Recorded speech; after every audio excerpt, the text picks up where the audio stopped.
já deu um resultado, amém, irmãos? Um jovem chamado Ed Clay, como é o nome dele? Ed Clay ontem me procurou, ele envolvido no tráfico, usuário de cocaína. Ele me procurou e disse: pastor, eu quero sair desta vida. Hoje eu telefonei para minha mãe e disse que eu não vou ficar mais nesta vida. E estava eu e Manuel ali, não foi Manuel? E liguei para a mãe dele hoje, e a mãe dele disse assim para mim: eu pensei que era brincadeira dele, pastor, mas o senhor falando comigo agora, a mulher começou a chorar, irmãos.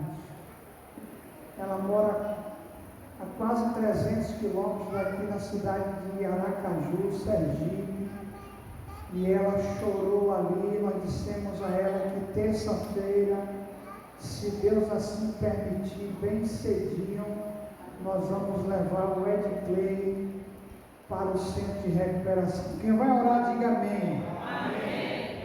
Se você vai orar, diga glória a Deus. Glória a Deus. Eu vou orar. Então ore para que nós tenhamos esta condição. E além de orar, eu queria que os amados irmãos já nos ajudassem. Eu sei que não dá tempo, porque é terça-feira agora, mas eu queria que os amados irmãos colocassem no coração, além de orarem, eu queria que os irmãos ajudassem com o pouco que vocês têm, comprando pasta de dente, papel higiênico, escova de dente, sabonete. Então, que você ajudasse, por favor, em nome de Jesus, conforme a medida daquilo que você pode, em nome de Jesus. Então, se todos nós, é o que nós temos aprendido, né? Deus nos dá recursos, Deus nos abençoa financeiramente, não só para nós termos as nossas necessidades supridas, mas também ajudar a outros. Eu posso contar com o apoio dos amados irmãos. Amém. Que Deus desde já vos abençoe em nome de Jesus. Amém? Nós vamos levar o terça-feira, mas ele já vai em nome de Jesus. Nós vamos assumir esse Natal de recuperação. Ele precisa de enxoval, lençol, toalha. Então, se você puder ajudar, em nome de Jesus. Amém? Amém. Que desde já Deus te abençoe poderosamente. Manuel está convidado, viu, Manuel? Eu creio que a gente deve sair às 5h30, 6 horas da manhã. E aí eu deixo você ciente para a gente levar aquele sergipano lá em nome de Jesus. Amém? Abra sua Bíblia, como você já abriu, em Gênesis 41, de 37 a 46. Antes de nós lermos, coloca a mão no teu coração. Coloca a mão no teu coração, eu creio que Deus quer fazer algo muito grande na sua vida, muito bonito, muito especial. Peça a Deus para Ele falar o teu coração.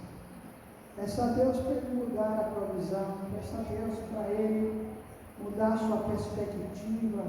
Peça a Deus para ativar os seus sonhos.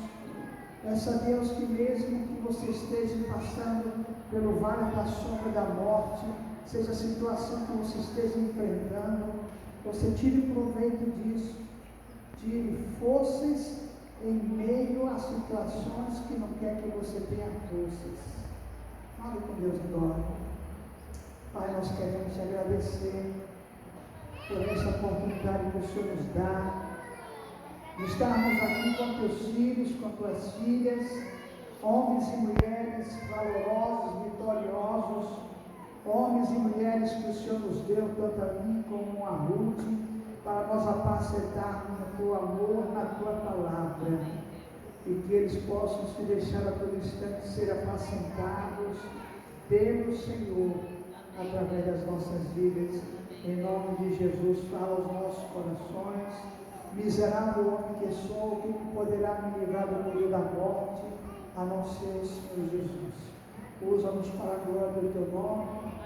Repreende todo e qualquer artimanha de Satanás, agora Cobre em nome de Jesus os nossos lares com teu sangue. Amém, Repreende toda e qualquer infiltração do inimigo. Em nome de Jesus, para a glória de Jesus. Diga comigo. Amém. Gênesis 41, 37 a 46. Diz assim: este plano pareceu bom aos olhos de Faraó e aos olhos de todos os seus oficiais. Perguntou, pois, Faraó a seus oficiais: acaso acharia um homem tão idôneo como esse que se chama José, em que haja nele, onde todo mundo percebe o Espírito de Deus operando? Versículo 39. Depois disse Faraó a José: visto eu que Deus te fez saber tudo isso, José, ninguém há tão entendido e sábio como você em todo o Egito. Tu estarás sobre a minha casa, todo poder eu te dou agora, e por tua boca se governará todo o meu povo. Somente no trono eu serei maior do que tu, José. Disse mais Faraó a José: vê, eu te hei posto sobre toda a terra do Egito para comandar e governar. Versículo 42. Então tirou Faraó o anel da sua mão e o pôs na mão de José, e o fez vestir roupas de linho fino, e pôs um colar de ouro no seu pescoço, e fê-lo subir no segundo carro que tinha, e clamavam diante dele: ajoelhai-vos, ajoelhai-vos. Assim Faraó pôs sobre toda a terra do Egito como governador. Disse ainda Faraó a José: eu sou Faraó, porém sem ti ninguém levantará a mão ou o pé em toda a terra do Egito, se você não mandar. Chamou Faraó a José de Jafenate Paneia, e deu-lhe por mulher Asenate, filha de Potifera, sacerdote de On. E saiu José por toda a terra do Egito. Era José da idade de 30 anos, quando esteve diante de Faraó, rei do Egito. E saiu José da presença de Faraó e viajou por toda a terra do Egito para conhecê-la melhor. Pai, o Senhor que nos tirou de trás dos currais, o Senhor que nos viu a vida que nós levávamos, onde nós éramos aprisionados, onde nós éramos comandados por vícios ou por situações que não tínhamos liberdade, e assim o Senhor veio e derramou o teu sangue sobre nossas vidas, e nos comprou, e nos deu vida, e nos livrou do laço passarinheiro, da peste perniciosa, da seta que voa de dia e de noite, e nos colocou como teus filhos, e colocou na nossa coxa direita tatuada, Deus, o teu nome, o Deus Todo-Poderoso, e o Senhor colocou sobre nossos olhos a tua visão, e o Senhor nos vestiu com a armadura do Senhor. Por isso, Pai, obrigado. E nós queremos reconhecer tudo isso, Pai, não somente pela fala, mas através da nossa vida.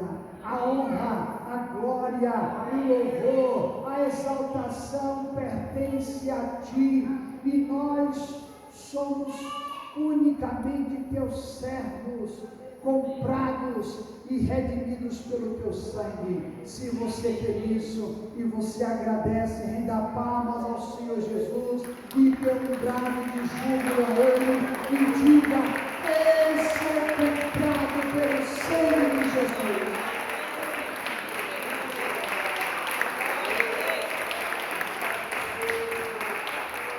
Diga: eu sou comprado pelo sangue de Jesus. Poder sentar, meus amados irmãos. Queridos, geralmente,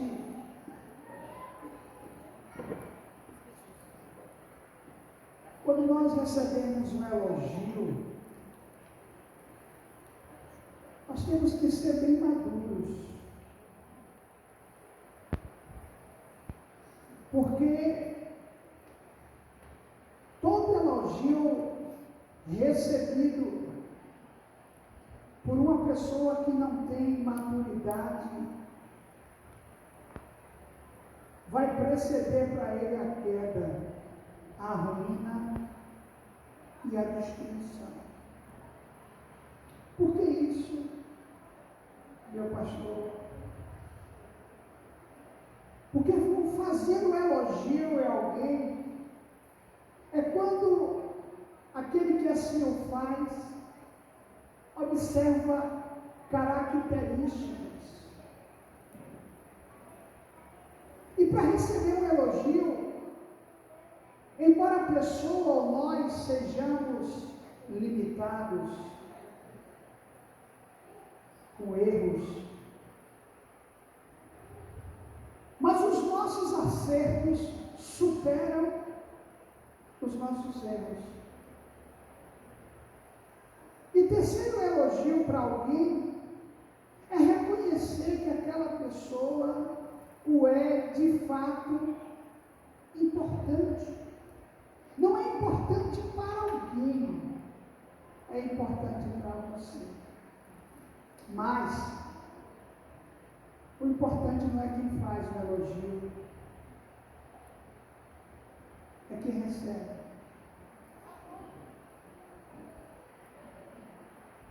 Porque o elogio, escutado por alguém que não tem maturidade, não vai gerar nele crescimento ou nela, vai gerar orgulho, arrogância, prepotência. Por ser infantil, se achará melhor do que os outros. E o texto que nós acabamos de ler, ele mostra que José, ou Iosef, que significa sabedoria de Deus,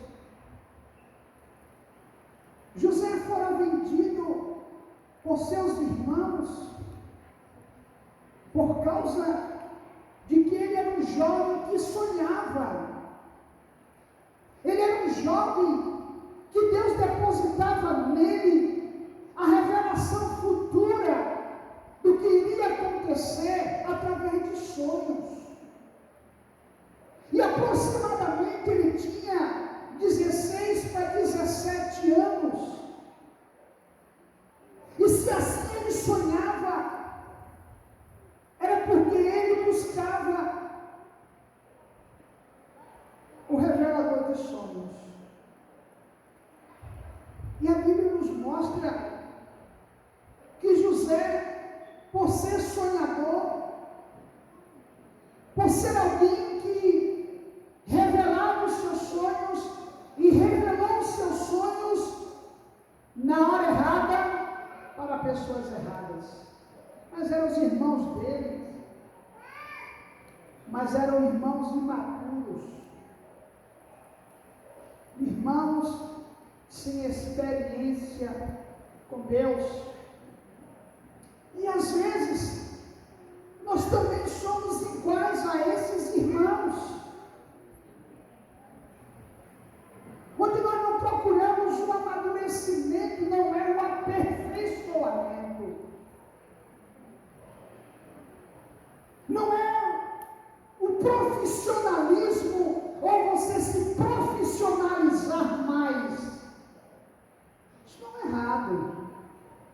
correto. Eu posso ouvir amém? Mas o problema não é se profissionalizar. O problema é ser maduro para ser profissional. E aqui vemos Faraó, o homem que mandava e desmandava, o homem que Deus estava usando na terra para comandar toda uma nação, o Egito. E aquele menino que entrou num calabouço com 17 anos, agora com 30, quantos anos são, irmãos? Quantos anos? 13 anos, pagando um preço, 13 anos, na expectativa de que os seus sonhos no início não eram pesadelos, que os seus sonhos no início haveriam de se cumprir, porque o Deus que deu o sonho a ele era o mesmo Deus que o faria ver sendo realizado um após o outro. Eu posso ouvir um amém? Amém. Queridos, José passou pelo momento do abandono, enfrentou adversidades, ficou longe das pessoas que ele mais amava, que eram seus pais, não muito amado por seus irmãos.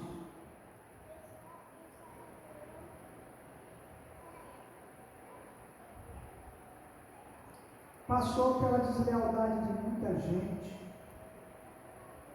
esperou o agradecimento de outros e foi esquecido, não foi lembrado, mesmo quando ele usou desse favor de Deus de revelar para o padeiro que ele voltaria a servir quem?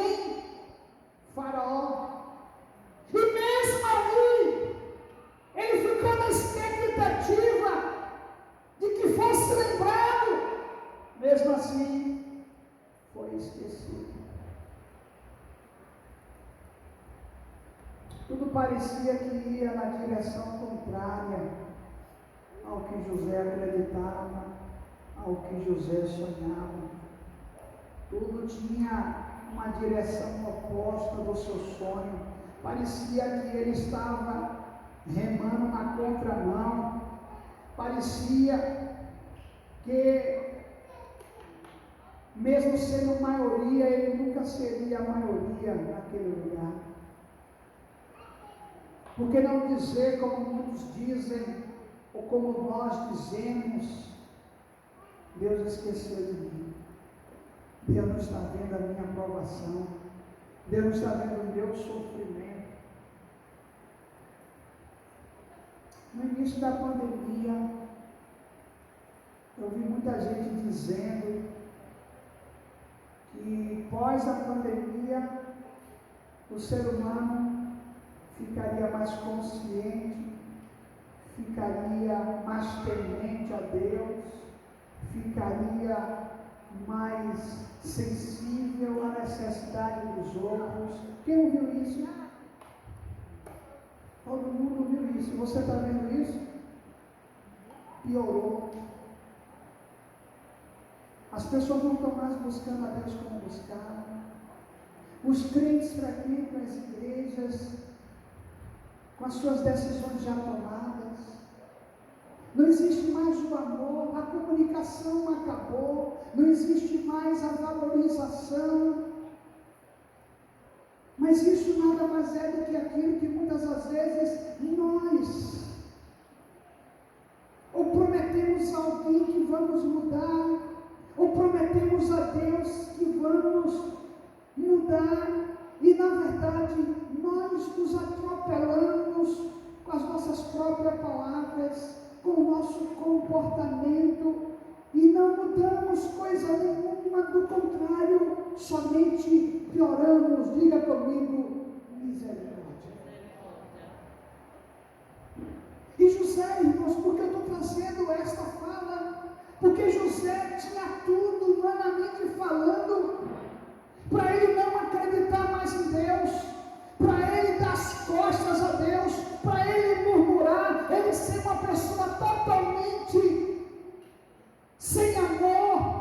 pessoa totalmente fechada, angustiada, decepcionada, malquista, uma pessoa irada, uma pessoa que vivesse todo o resto da sua vida sem um sorriso no rosto. Mas José, ele pegou tudo isso de ruim e tornou em coisa boa. E com isso fez um projeto para a sua vida. Ele fez um projeto. E nós vamos ver agora 3 princípios que devem nortear a vida de todos os que desejam influenciar pessoas e serem bons servos de Deus. Quem quer ser um bom servo de Deus aqui? Diga amém. Diga aleluia. Para você ser um bom servo de Deus, você tem que aprender a servir. Vamos, como é isso? Primeiro, o que norteava a vida de José? A obediência. A obediência gera visão, irmãos. A obediência gera honra. A obediência gera credibilidade. Todas as vezes que José era requisitado por Faraó, pelo súdito de Faraó, aqueles que exerciam autoridade sobre a vida de José, toda vez que José era procurado para fazer alguma coisa, ele era obediente. É o que a Bíblia diz. Ele não questionava. Como é isso? Você vai ver no curso da história. O próprio Faraó, no texto que nós lemos, de Gênesis 41, de 37 e 46, diz assim: e esta palavra foi boa aos olhos de Faraó. Faraó falou para todo mundo, e aos olhos de todos os seus servos. Queridos, o grande problema que há em um governo é quando o líder fala uma coisa e os súditos não fazem. É quando há uma fala e há contra-fala. Isso desmantela qualquer governo. E a Bíblia diz que o que Faraó falou acerca de José, todos concordaram. Todos falaram o mesmo. Todos disseram da mesma forma. E disse Faraó a seus servos: porventura, vocês já viram, acharia um homem com tal calibre desse José? Um homem tão honesto, um homem tão sincero, um homem tão obediente, um homem tão fiel, um homem no qual há confiança nele. Aí agora a diferença. Eu vou dizer que não há homens que são corretos, que não são honestos. Toda regra tem exceção. Eu estou vendo aqui para homens e mulheres que eu creio que são assim. Eu posso ouvir amém? Amém. Mas só que há diferença de honestidade humanamente falando, de sinceramente humanamente falando, de lisura humanamente falando. Mas aí ele diz assim: sabe qual é a diferença? Sabe por que ele é assim? Aí o Faraó diz: porque eu vejo nele, que nele há o Espírito de Deus. Esta que é a grande diferença. Nós encontramos pessoas no mundo que sabem servir, pessoas que são bondosas, pessoas que são honestas, pessoas que não fazem coisas que não devem fazer, pessoas que são honestas, pessoas que ajudam, pessoas que não se envolvem com coisas erradas, mas não tem o Espírito de Deus. Mas eu também conheço homens e mulheres de Deus que têm o Espírito de Deus, que clamam por Deus, que está dentro de uma igreja dizendo que é e serve a Deus.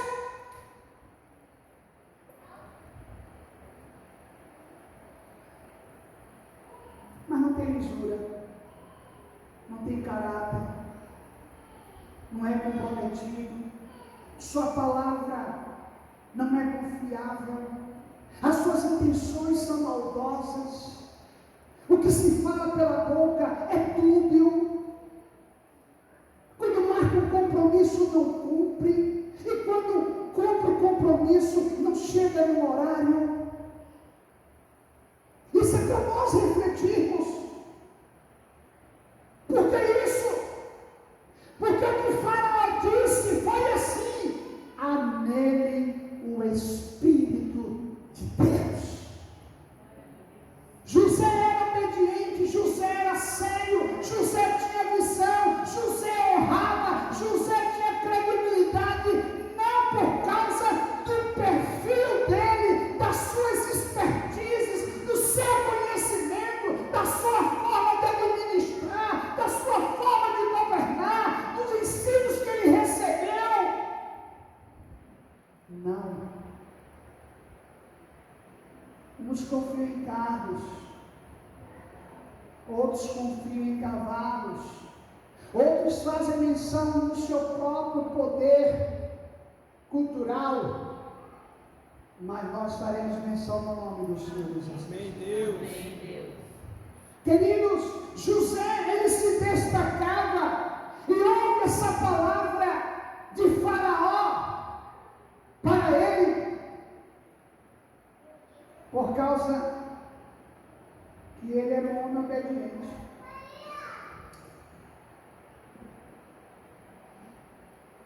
Quando ele via, porque obedecer não é concordar. Seu Sebastião, meu pai, quando eu tinha meus 9 anos em diante, seu Sebastião ficava em casa e dizia assim: você vai lá na Aspeb, no centro de Feira de Santana, e você vai pagar a casa, você vai no banco, vai tirar meu talão de cheque, você vai levar esse cheque, vai pagar ao mercado que eu comprei, de lá você vai para o açougue, paga a carne que eu comprei durante o mês todo, passa na bodega, paga a conta que eu comprei bebendo também, e depois você volta para casa. Eu não gostava de fazer isso. Primeiro, porque eu não tinha idade para fazer aquilo. Segundo, era o dia todo na rua. Mas eu tinha que obedecer. Obedecer não é concordar, obedecer é aceitar. E aceitar. E nós mostramos que nós temos o Espírito de Deus quando nós obedecemos. Somos estimulados a ter uma fotografia do futuro. Quando eu obedeço um pedido, quando eu obedeço a solicitação de alguém, quando eu obedeço a fazer algo que eu tenho condição de fazer, sabe o que acontece comigo? A visão do futuro é aberta para mim. Eu tenho acesso ao que eu não conheço. Eu tenho acesso ao que eu não enxergaria. Por quê? Porque o princípio de sabedoria é o temor ao Senhor. E só obedece, irmãos. Só começa a ter credibilidade no que fala quando alguém é resolvido. Quando alguém é resolvido, você conhece aquela pessoa que quer ter atenção de todo mundo? Conhece alguém que reclama porque não recebe atenção? Ah, fulano não me dá atenção, o pastor não me dá atenção, minha mãe não me dá atenção, meu pai não me dá atenção, meu filho não me dá atenção. Ele quer atenção de todo mundo, mas não dá atenção. É uma pessoa dessa não é resolvida. Ah, mas fulano não me ama, fulano não me ama, fulano não olha para mim. Não é uma pessoa resolvida. Quando nós somos pessoas resolvidas, irmãos, nós sabemos quem somos. E o pedido de alguém, a convocação de alguém, é a demonstração do que Deus quer fazer na minha vida, lá no futuro. Por isso eu tenho que ser testado no presente. Eu posso ouvir amém? Amém. Quando não se tem visão, qualquer direção serve, irmãos. Já percebeu isso? A pessoa está no lugar que não deve estar, aí tem uma confusão, qualquer caminho para ele é o quê? É saída. Ele fica parecendo um cego em tiroteio. Até porque dizem que quem tem um olho, terra de cego é rei, não é verdade? Então, quando a pessoa não tem a visão correta, qualquer direção serve. Ele não sabe escutar, ele não sabe ouvir, ele não sabe quem ele é, ele não sabe quem Deus é. Aí fica assim, ó, não sabe, não tem maturidade. Não tem maturidade. Aí fica fazendo como muitos fazem. Deus te abençoe a nós todos. Aí vive procurando, porque não procura o Deus da revelação. O que a Bíblia diz no livro de Tiago? Se tem de sobra de sabedoria, peça a Deus, que Ele a dá liberalmente, não lance o rosto. Você não vive por comichão de ouvido. Você não ouve antes de ver a verdade. Não. E José foi elogiado por Faraó, porque ele tinha no seu caráter algo chamado obediência. Todo aquele que não obedece não vive perdido. Pode reparar. Pode reparar. Não sabe, tudo toma o seu tempo. Se envolve alguma coisa, tudo toma o seu tempo e você não sabe o que fazer, fica atrapalhado, fica atrapalhada. E José era um rapaz que começou com 17 anos e agora estava com 30. Com 30 anos, irmãos. E Faraó olha para ele e diz assim: olha, alguém aqui já viu um homem tão honesto como esse? Vocês podem dizer se há alguém mais. Irmãos, Deus estava sendo glorificado. Porque toda honra, toda glória, todo louvor é para Deus. Às vezes nós queremos a glória de Deus, nós queremos o reconhecimento, nós queremos os aplausos, nós queremos que as pessoas nos coloquem nos pedestal. E Deus, nada, não tem nada de Deus, só tem nosso. E sabe o que acontece? Cai.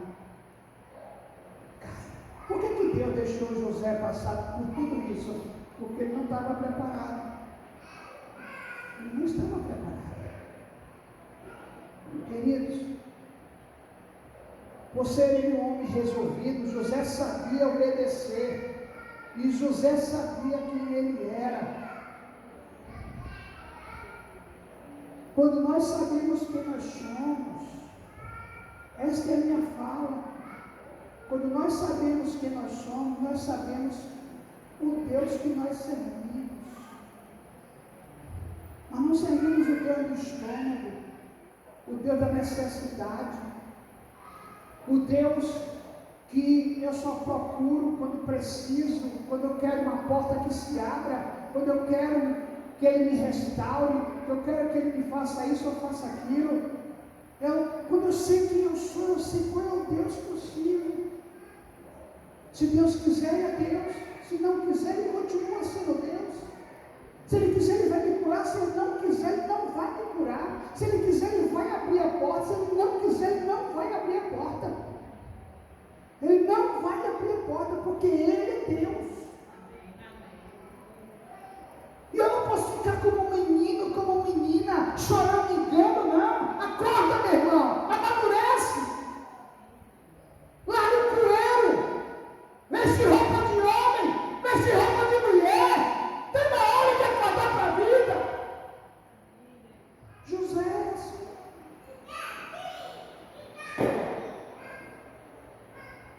José era dessa forma. Segundo princípio que José nos mostra é maturidade para tirar lições das adversidades. Ele era maduro. Estou na cadeia, vou tirar proveito porque eu estou na cadeia.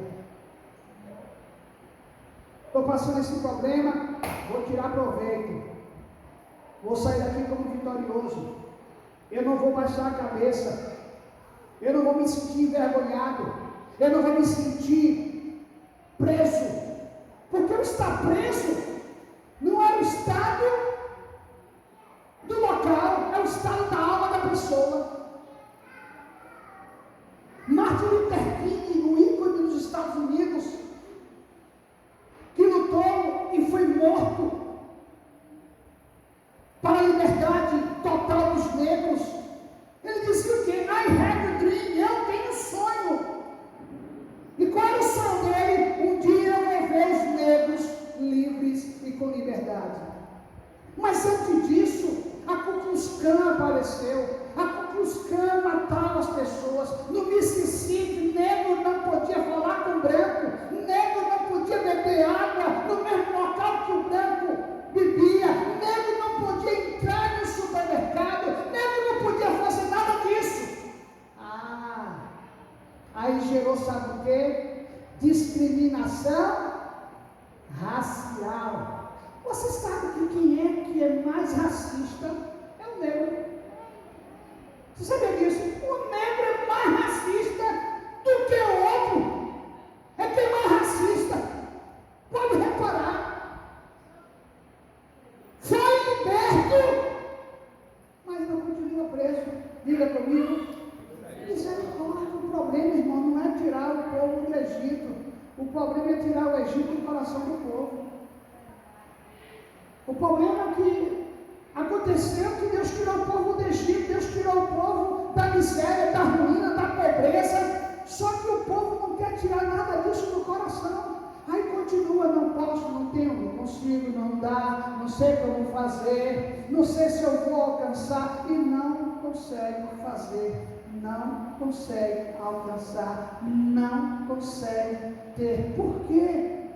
O provérbio diz, a bênção e a maldição está no poder da língua.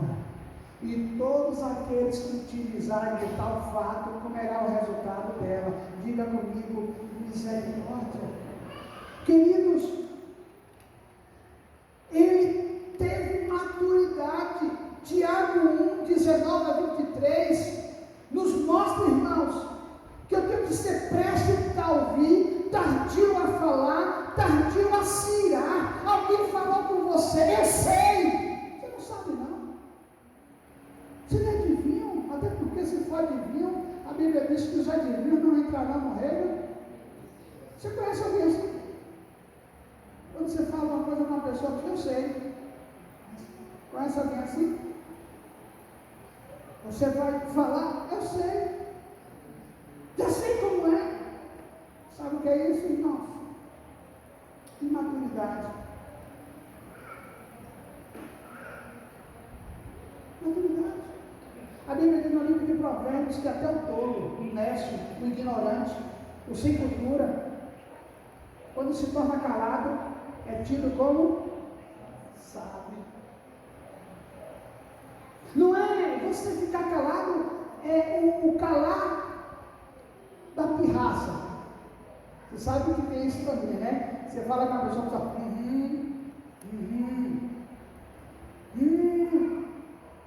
fala uma coisa. Não, é a pirraça. Aí mostra que nem cresce de um lado e nem cresce do outro. José, irmão, mostrou que tudo aquilo que estava acontecendo com ele não foi porque os irmãos dele vendeu ele. A consequência é porque ele foi vendido, mas o resultado é que Deus usou ele.